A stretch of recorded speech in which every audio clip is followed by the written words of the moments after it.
Washington, Reuters. President Donald Trump opened the door on Monday night to an increase in U.S. troops in Afghanistan as part of a retooled strategy for the region, overcoming his own doubts about America's longest war and vowing a fight to win. Trump, in a primetime televised address at a military base near Washington, said his new approach was aimed at preventing Afghanistan from becoming a safe haven for Islamist militants bent on attacking the United States. Graphic: U.S. troops and contractors in Afghanistan tmsnrt.rs/2ixxt. The Republican president, who has repeatedly criticized the Afghanistan strategies of his predecessors, now inherits the same challenges, including a resurgent Taliban and a weak government in Kabul. He is laying the groundwork for greater U.S. involvement without a clear end in sight or providing specific benchmarks for success.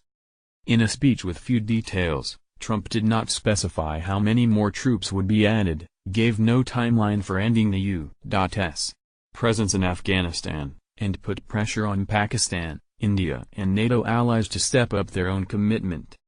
But officials said he had signed off on Defense Secretary James Mattis' plans to send about 4,000 more to add to the 8,400 now deployed in Afghanistan.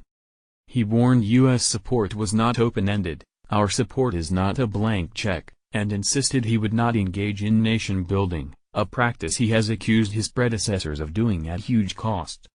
"We are not nation-building. We are killing terrorists," he said. Trump laid out a tougher approach to U.S. policy toward Pakistan. Senior U.S. officials warned he could reduce security assistance for Pakistan unless the nuclear-armed nation cooperates more in preventing militants from using safe havens on its soil. "We can no longer be silent about Pakistan's safe havens," Trump said. "Pakistan has much to gain from partnering with our effort in Afghanistan. It has much to lose by continuing to harbor terrorists." A Pakistani army spokesman said on Monday that Pakistan had taken action against all Islamist militants including the Haqqani network, which is allied to Afghan Taliban insurgents. "There are no terrorist hideouts in Pakistan. We have operated against all terrorists, including the Haqqani network," spokesman Major General Asif Ghaffar told a media briefing in Islamabad. Trump expanded the U.S. military's authority for American armed forces to target militant and criminal networks. He said that U.S. enemies in Afghanistan need to know they have nowhere to hide, that no place is beyond the reach of American arms.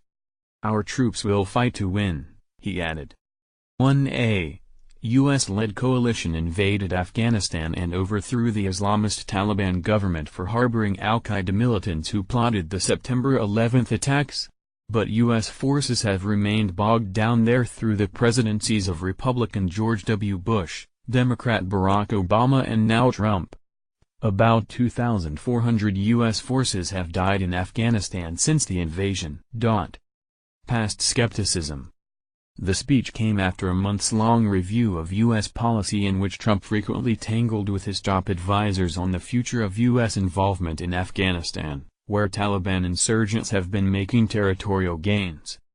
U.S. military and intelligence officials are concerned that a Taliban victory over Afghan President Ashraf Ghani's government would allow al-Qaeda and Islamic State's regional affiliate to establish bases in Afghanistan from which to plot attacks against the United States and its allies. The unfortunate truth is that this strategy is long overdue and in the interim the Taliban has made dangerous inroads, said senior Republican Senator John McCain, chairman of the Senate Armed Services Committee.